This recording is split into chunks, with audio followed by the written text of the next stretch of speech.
everyone. Today's reading, we're coming up on Easter, and this is a reading for Palm Sunday, which is, we'll talk about it. So, this is called, Who is this Son of Man? Truth is one and eternal. Realize oneness with it in your deathless self within. The following commentary is based on the teachings of Brahmachari. On Palm Sunday, the throng joyfully acclaimed Jesus Christ as he entered Jerusalem, casting palm fronds before him and singing, Hosanna, blessed is he who comes in the name of the Lord. The Lord bless the King of Israel. Jesus Christ had told the people, the Son of Man must be lifted up.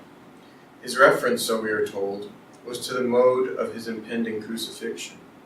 Some persons on that occasion had asked, who is this Son of Man? Was Jesus a human being merely? Those who on Palm Sunday called him a king little realized the actual nature of his kingdom. He was far more than what they imagined. Yes, of course he ate, drank, walked, slept, and talked like others. His consciousness, however, was centered in infinity. Yes, again, he laughed like others, but his laughter expressed divine joy, not mere merriment. Again, he wept like them, but never with human grief. The tears he shed were for the sufferings of unenlightened human beings. Never were they shed in self-pity. Jesus Christ was wakeful in God. Most people, by contrast, are asleep spiritually. How strange to reflect that less than a week from that entry into Jerusalem, so joyfully acclaimed, he would be arrested, condemned, and crucified. Such is the bittersweetness of human existence. Smiles of welcome one day, insults, even persecution the next. How few realize that Christ's suffering would not be for himself, but for people's ignorance, for those who had not yet understood the deeper reality that dwelt also in them. Everyone is born trailing clouds of glory, as the poet Wordsworth put it. Even the meanest beggar has lived a story, or will eventually have lived it, more magnificent than the greatest epic ever written. In the Bhagavad Gita, this dichotomy between the Son of Man and the inner Son of God is beautifully described. Sri Krishna, representing God in human form, reveals his true nature in infinity. In the 11th chapter of that great scripture, his chief disciple Arjuna exclaims, O infinite light, thy radiance, spreading over the universe, shines into the very darkest abyss. Thy voice overwhelms the roar of cosmic cataclysms. Lo, the myriad stars are thy diadem. Thy scepter radiates power everywhere. O immortal Brahman, Lord of all, again and again at thy feet of infinity, I lie in prostration before thee. Thus, through Holy Scripture, God has spoken to mankind. So, Palm Sunday is the celebration of when Jesus Christ was walking into Jerusalem, and his disciples were very excited. Many of them thought that he was King of the Jews, and that God had sent him so that he would liberate the Jews from the Roman Empire. And they thought him marching into Jerusalem was the beginning of all of this. And how differently it turned out 1 week later, where he didn't do anything except let himself be crucified. And he said, I don't call myself the Son of God. You say that I'm the Son of God. I don't call myself a king. You call me a king. And one fascinating point here is that ultimately Christianity did overtake the Roman Empire. I don't know the exact details of how the Roman Empire fell and Christianity raised up, but you could say that Christianity really has been centered in Rome itself, in one way of looking at it. And that's a fascinating thing, that Christ, through letting himself be crucified, managed to take over the Western world in the hearts of men. So not outwardly with the sword, but inwardly through the way of God, through the way of the Spirit. So, now, this is asked in here, who is this Son of Man? And this is a very important point for us to comprehend, because sometimes Christ is referred to as the Son of Man, sometimes as the Son of God. And when he referred to himself as the Son of God, as the Son of Man, that he was saying that yes, he did have an ego, even masters have to take on a little bit of ego, and that he had to eat and drink and laugh and play and do all the things that normal human beings do. But also he had that consciousness, the Son of God, and that represented, he knew that he was one with God. And now, here it says that the Son of Man must be lifted up. And so many people say, well, that means that he knew what was going to happen in the future, that he would be lifted up and crucified on this cross. Okay, that's one way of looking at it. But a very different way of looking at it is that each of us in our ego, or embodying this Son of Man consciousness, that we think that we've had a mother and a father in this physical world. We think that we are this physical body. We think that we're happy when something good happens to this physical body, sad when something happens to this bad happens to this physical body. And we are identified as the Son of Man. But not only did Christ have to lift his consciousness, but he was saying also that we as human beings, we have to lift up our consciousness.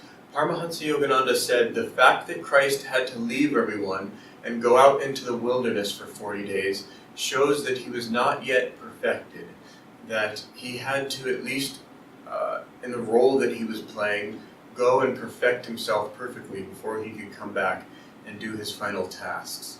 That's an interesting thing to contemplate. So that if even he needed to go away for a little while to gain that inner communion, certainly we need to take some time every once in a while, a few days, a week. Swami Kriyananda recommends 2 weeks a year. Take some time. Get away from everything. Your duties are important in this life, but they're not more important than your highest duty, which is to find God. And if we make that upside down ulta, if it's not right, that we get confused and our life's not working and we wonder why.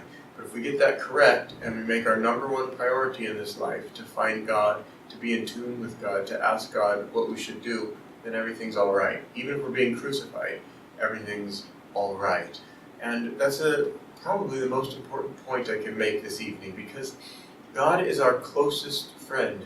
He's the nearest of the near, the dearest of the dear.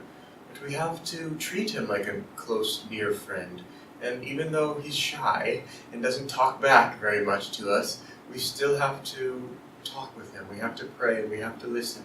And if you do pray earnestly, eagerly, if you pray deeply, if you pray believing, knowing that God's listening to you, he will reply. He will guide you what to do. Even if you can't hear him, he'll still come in and take charge of your life and fix it. But you have to open the door. That door is your heart. You have to want him. You have to have that devotion. Swami Kriyananda once said that imagine that if you live next door to a very fine restaurant, the best restaurant in the entire city. And because you live next door, you know their menu by heart, but you never actually go into that restaurant and eat.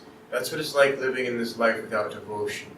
If we know that something good's there, everybody talks about it, but we don't make that final little extra effort that it takes to want to know God, to want to love God. But if we make even a little, life becomes so sweet. And then we'll want more, and we'll want more. Now, back to the question, who is this Son of Man? So, we answered that, but I want to say, who is this Son of God? And so it's easier for us to take someone like a Krishna or a Christ and start to think about that, of who is this Son of God. And we have to understand that Christ is a master, and that means he's master of all three worlds. That he's master of everything in this physical world, that he did plenty of miracles to show that he raised the dead, that he turned the water into wine, that he took one fish and made it feed 5,000 people. Many miracles he did. And I'm just pointing that out to say, yes, he clearly had dominion over matter, that he was master of this physical world. Yet, most people, our consciousness just can't go beyond that, but today we're going to try to wrap our mind around what does it mean to be a son of God. So, master of the physical world, but also master of the astral world. That means, let's back up before we even get into master of the astral world. Master of the physical world yes, we know that we have this one little planet, but there's lots of governments and warfare and people that don't get along. This is just one planet. That a master is omnipresent and master of can make any change they wish to all of the planets everywhere. And just for a second, so we can try to grasp what it's like to be a master, just zoom out from this little mud ball called planet Earth. Look with me, you see the sun, you see all the other planets orbiting the sun. Again, zoom out and look at our galaxy. There's lots of suns. In fact, science, I believe, tells us there's billions of suns. All those suns have planets spinning around them. Zoom out again. I believe science tells us that there's billions of galaxies. Each of those galaxies having billions of suns and planets spinning around them. And now try to contemplate being omnipresent in all of that. And not only that, but it's said that a great yogi can manifest or destroy a galaxy at will. That it's completely their creation, they can do whatever they want with it. Of course, they're one with God, so they only are doing everything out of love and they're only acting according to God. Okay, so now we're starting to get a little bit into the physical cosmos and what it's like to be a master of the physical cosmos. Now, take the fact that the astral cosmos is much, much bigger than the physical cosmos I just described. And the astral cosmos is that which is governing the physical cosmos. And so all of the different beings, all of the angels, the host of different beings that are described in the autobiography of a yogi in the chapter, The Resurrection of Sri Yukteswar. Read that chapter again. All of those beings, a master commands and is in control of all of them. Although that word control is like, we're thinking of someone leading an army. And in my understanding of these, my little tiny childlike simple understanding of these things, this control's not like that. That it's a control based on free will, based on love, based on just giving light and people wanting to work with you, people wanting to do what you ask because they love you, because you love them. Not something of control with fear or hatred or abuse of power or anything like that. Anyways, so Christ was omnipresent in the entire astral cosmos, which again is much larger than the physical cosmos. And if that wasn't hard enough to wrap our entire head around, then there's the causal cosmos, which is even more indescribably subtle and more powerful than these other two cosmoses I've just described. That one is way beyond my level of consciousness, so I'm not even going to pretend to try to describe what it's like. But again, you can read the chapter I was just talking about, and it describes that. And again, we must realize that someone like Christ is omnipresent in all three of these worlds. And I want to point out that Christ consciousness is not the end. That above that, there's one more step, cosmic consciousness. Paramahansa Yogananda says that we were one with God in cosmic consciousness, and our first fall was into Christ consciousness. And in Christ consciousness, we are omnipresent in all of creation. But in cosmic consciousness, we're omnipresent in all of creation and beyond the creation. What that exactly means, I don't know. But in case there's a few great souls watching that need that little great bit of clarification, there you have it from the words of Paramahansa Yogananda. So, that is the level that a master's at. A true master, the highest level that one can achieve, he is in cosmic consciousness. Now I want to bring this back right into the words of the Bible. And so, somewhere in the midst of this whole chaos when Christ was being crucified, he told someone that, don't you think that I could call 12 legions of angels and they would come and just make this absolutely okay? And think about it. He did the miracle with the fish, he did the miracle with the wine, and miracle of raising the dead and healing people. Of course he could have just had angels take him off the cross. He could have had angels destroy all the Romans and all of Jerusalem if he wanted, but he didn't want. That all he wanted was for people to wake up and for people to come out of their ego, for people to realize that we're all one here, that we are brothers and sisters in God, that God is the true ruler of this planet and of all of creation. And he wanted people to feel that and to start loving one another, to start giving more peace to one another. That's all he wanted. That's all the other great masters ever want. Yet, people don't understand. And that's okay. It's all God's great drama. Now, so we've tried to wrap our head around who was Christ. What is this consciousness? And the powers that he had and didn't display and why he didn't display them. And it's very good for us to meditate on this. Meditate on the life of Christ.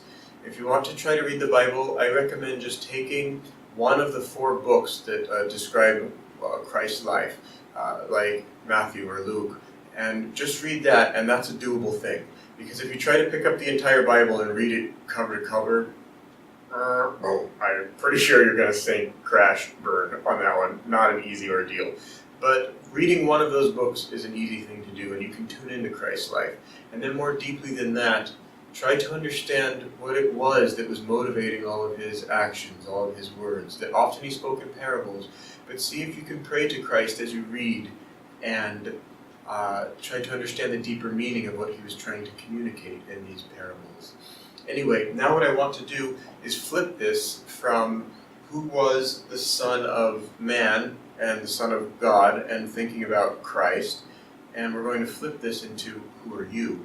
But before I do that, I want to point out one more thing. This is some knowledge that Swami Kriyananda has given us. It is an important thing as we make this distinction between the Son of Man and the Son of God. And that is that once Swami Kriyananda said that if he tried to take on the sins of the world, he said, I'd be 6 feet under, meaning that he would be buried in a coffin and dead. That if anyone tried to take on that karma of the entire planet, even forget about the fact there's other planets, that it would just instantly kill us. So when Christians believe, when people believe that Christ took on the suffering of all mankind, he did, but he did that in the form of the Son of God. And when Krishna says, get away from my ocean of suffering, that he admits that he's the one that caused all of this suffering. But it's our job to rise up out of this suffering. And so understand, yes, God made all the mess, but he's also above all the mess. And there's much higher levels before we just completely get out of the mess. So understand that you don't want to try to take on the sins of the world in your Son of Man or in your ego consciousness. Also, as we begin getting into this topic of who are you truly, you're going to realize that you are a great being, that you're a child of light, that you're a child of joy.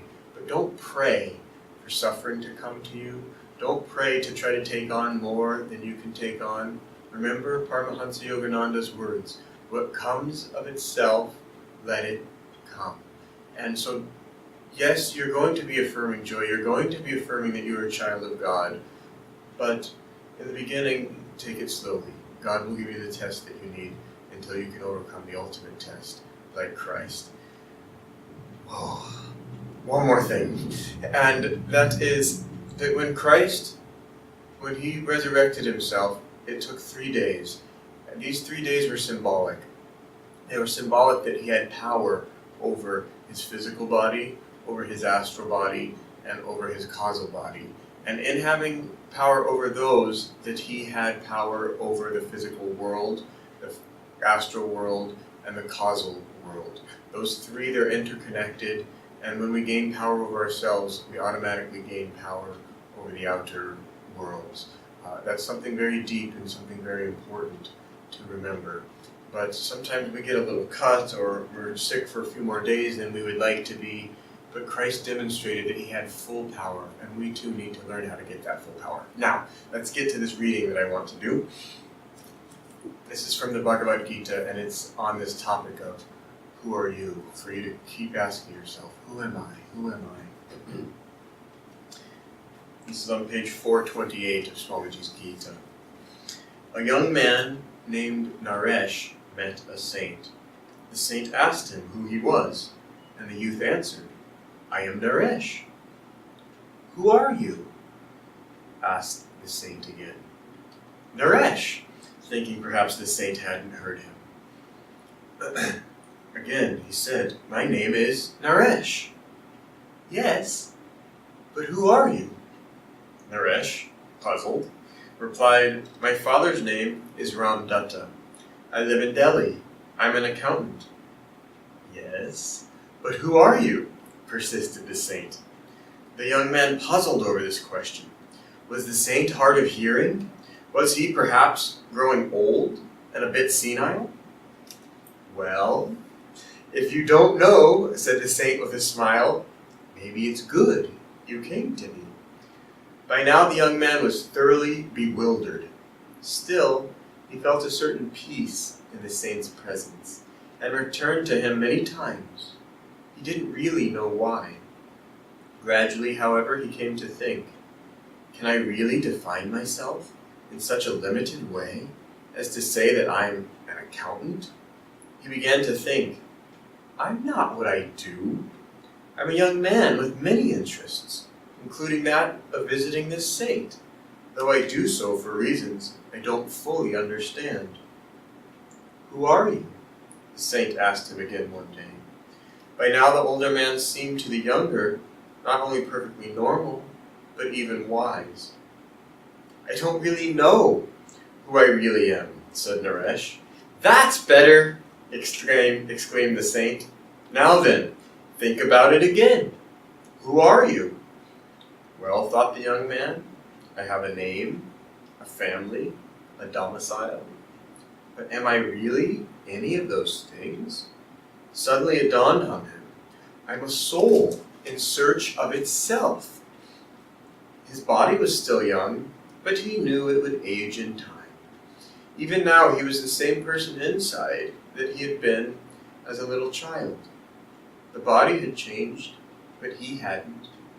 Therefore he realized he was not the body. He introspected further. His understanding had changed since he'd met the saint, but he was still the same person inside. His personality had changed, but something in his consciousness had remained the same. Slowly he came to realize that he, himself, was a point of inner perception from which he merely observed these changes, but didn't define himself in terms of any of them. That which changes, he realized, cannot be what I am. I am that something within that remains unchanged, that simply observes every change. Thus, he came to identify himself more and more with his soul. One day he said to the Guru, I know who I am, but there are no words with which to speak of it. The saint, hearing those words, only smiled. Later on, the saint said, now that words fail you, there is much that we can communicate. Wisdom begins with the knowledge that we are not this body or personality. We are the immortal soul. This is just, we must think about these words. We are the immortal soul. Truly, we are sons and daughters, if you wish, of God. That we are not the son of man, we're the son of God. But we have to, first we have to think about it. I was going to say that we can't think our way out of it, and it's true at the end, we can't get there by thinking. But in the beginning, we do need to think about it, and we need to think about it deeply. A crazy thought came into my mind the other day, but here you go. And that is, it's quite possible that you could be your own grandfather or your own grandmother. Now think about that for a second. It kind of blows your mind, because you say, what? But if your grandmother or grandfather or whatever you want to relate to here in this happened to pass away before you were born, it's quite possible that you could have been that person, and then you just reincarnate again in the same family lineage. I believe it happens all the time. There's two personal stories that I know of in Ananda. One of them I'll just tell you briefly. The father, once his little daughter looked at him and said, do you remember when I was the mommy and you were the little boy? And he just thought, oh, my little daughter's crazy, until he came on the spiritual path, and then he started to think about it and see. So as you start to think about that, you start really saying, well, gosh, who am I? And how many times have I been incarnating, and how long does this go on? Swami Kriyananda would often say, just think about how old are you, really? But as you begin to understand you're not this body, okay, then you start thinking, okay, I incarnated again and again. But where did all of that start? And as you start tracing that back, you begin to see that, well, God sleeps in the rocks, and then he begins to dream a little bit in the plants, and then dreams more in the animals. And then he becomes a super animal, that is to say man. And then man becomes a superman, that is to say God. But where does that whole process, where does it begin? Where does it end? When did you step onto this crazy circus wheel that seems to keep going round and round and we don't know how to get off of? It's eternal. And you have to understand that you too are eternal. And that you are all of the changes that will ever happen in all of the cosmos, in all three levels of the cosmos. And yet you're something beyond that. That you are that which will never, ever change. It's another important thing. Think about these things that I'm telling you. That it's very important. Look outside and just think about it for 5 minutes. The car that you have, it's going to change. One day it will be dust. The house that you love so much, or don't like, as the case may be, it will one day be dust. Entire civilizations, they rise, they fall, they become dust. Your body is going to become dust. If you want to be in tune with Swami Kriyananda every day when you're taking a bath, as you wash your arm, look at it and say, this one day will be dust. A little scary, but it helps you wake up and remember, okay, I'm not this body. And then as you gain that level of awareness, of a wakefulness, that's not a word, but I can make up a few here and there. As you gain that level of awareness, that wakefulness, as you gain that level of wakefulness, you begin to say, okay, then if I'm eternal, what do I want to do with my eternity? And what we want to do is stop this crazy dance of taking a birth, thinking it's going to be fun in the physical world, realizing it's not. Our will gets weakened, we die, we go to the astral world, we think it's going to be fun there. It's more fun, but not fun, really. And then our physical desires call us back and back and forth and back and forth. This dance goes on. We've had enough of that. That we want to escape this wheel of life and death. We want to make it up to the causal level. And this happens on the inside in meditation. You don't have to wait to die to do this. You need to do it right now in your meditation. Go within. Find that causal Christ consciousness within yourself. Escape all of this duality. That we've had enough suffering, and it's not what we have to do. That what we have to do is escape. Now there's another point I want to make. I hammer it again and again because you need to wake up and remember that you're immortal. But why do most people deny that they're immortal? Because immortality, and that goes with two other things. Let's think it through. Sat, Chit, Anand. That without having an expanded consciousness that reaches into all the three worlds, that you don't want to live forever. That if you have a consciousness this big and you're an earthworm going around looking for some God knows what to eat, you don't want to do that for eternity. And so even our consciousness is narrow relative to a master's consciousness, and we think, I don't want to be in this little narrow box forever, so we just deny, well, I'm not immortal. That's silly. The other part of Sat Chit Ananda is bliss. That we've had so much suffering down here that we think, eternity of this? Eternal suffering? No thanks, there's got to be something better. And again, we deny that we are immortal. But when you start realizing these three, they all go together. They're all friends. Immortality, expanded perfect consciousness, omnipresence, that is to say, and perfect ever new joy. That these all three, they're your friends. They're who you truly are. And you can't actually start expanding in one of these arenas, like in immortality or in awareness and omnipresence, without expanding into some of the others. The way to get all of this out of all of this, the way to realize that you are a son of God, is to meditate. Do two things, please. Practice Kriya Yoga and love God. And if you do these two things, you will wake up slowly and remember who you truly are. You will live in perfect bliss, and you will help share that bliss with all of God's children. Thank you so much. It's been a wonderful time together. I look forward to our satsangs in the future.